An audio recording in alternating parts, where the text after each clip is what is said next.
कर्मण्येवाधिकारस्ते मा फलेषु कदाचन मा कर्म फले हेतुर्भूर्म ते संगोस्त विकर्मणि। कर्मण्येवाधिकार,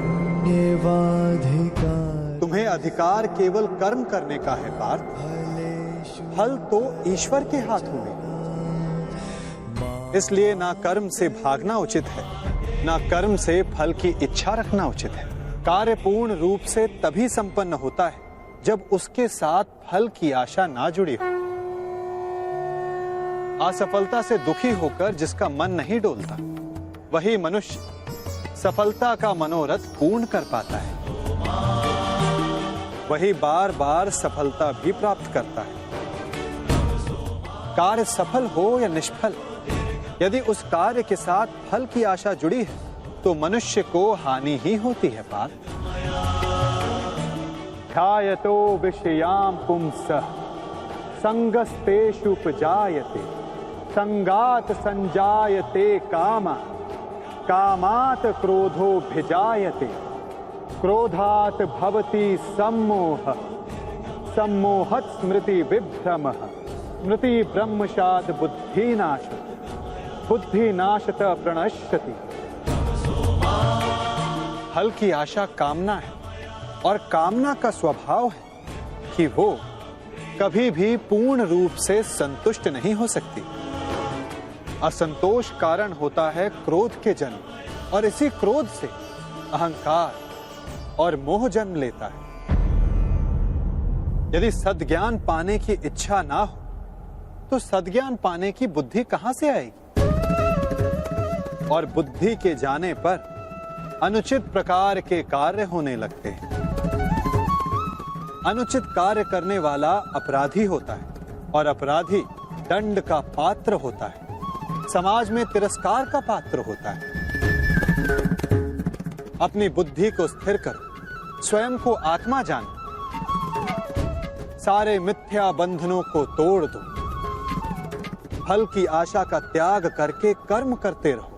यदा यदा हि धर्मस्य ग्लानिर्भवति भारत अभ्युत्थानम् अधर्मस्य तदात्मानं सृजाम्यहम् परित्राणाय साधुना विनाशाय च दुष्कृतां धर्म संस्थापनार्थाय संभवामि युगे युगे।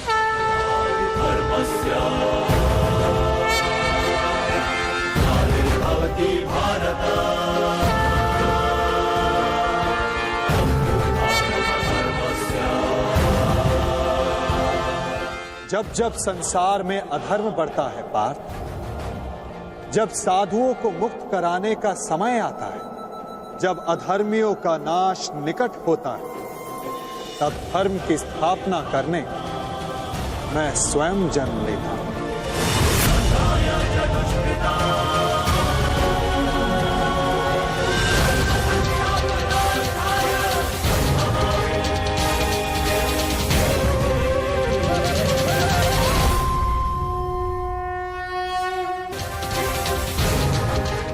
सर्वधर्मान् परित्यज्य मामेकं शरणं व्रज अहं त्वां सर्वपापेभ्यो मोक्षयिष्यामि मा शुचः।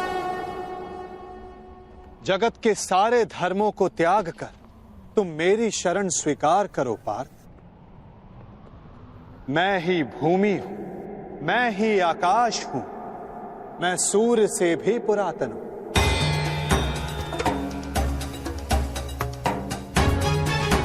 मैं किसी वृक्ष पर खिली कली से भी नया हूं। मैं ही स्वर्ग और नरक को धारण करने वाली शक्ति हूं पार्थ। अहिंसा सत्यम अक्रोध त्यागा शांति रपय सुनम दया भूतेषु अलोलुत्वम मार्दवम प्रियचापनम तेज क्षमा धृति शौचम अद्रोहो नातिमानिता भवन्ति संपदम दैवम अभिजातस्य भारत। बिना कारण तथा स्वार्थ के हेतु हिंसा करना अधर्म है पार्थ। अहिंसा ही वास्तव में परम धर्म है। उसके साथ सत्य, क्रोध का ना होना, त्याग, मन में शांति, निंदा ना करना, दया भाव रखना, सुखों के प्रति आकर्षण ना होना और अकारण कार्य ना करना। तेज, क्षमा, धैर्य, शरीर की शुद्धता, धर्म से दो राह ना करना और अहंकार का ना होना, इन सभी गुणों को सत्व गुणी या दैवी संपत्ति कहा जाता है पार्थ। इसी से मनुष्य परमात्मा की अर्थात मेरी भक्ति कर पाता है पार्थ। जो मेरी भक्ति करता है वो इस जीवन के कर्तव्यों का वहन करता है, धर्म की स्थापना करता है और कर्म के फलों की इच्छा किए बिना उनकी आशा त्याग कर अपना जीवन जीता है पार्थ। उसे मैं इस जन्म में संतोष देता हूं तथा मृत्यु के पश्चात अपने में स्थान देता हूं पार्थ।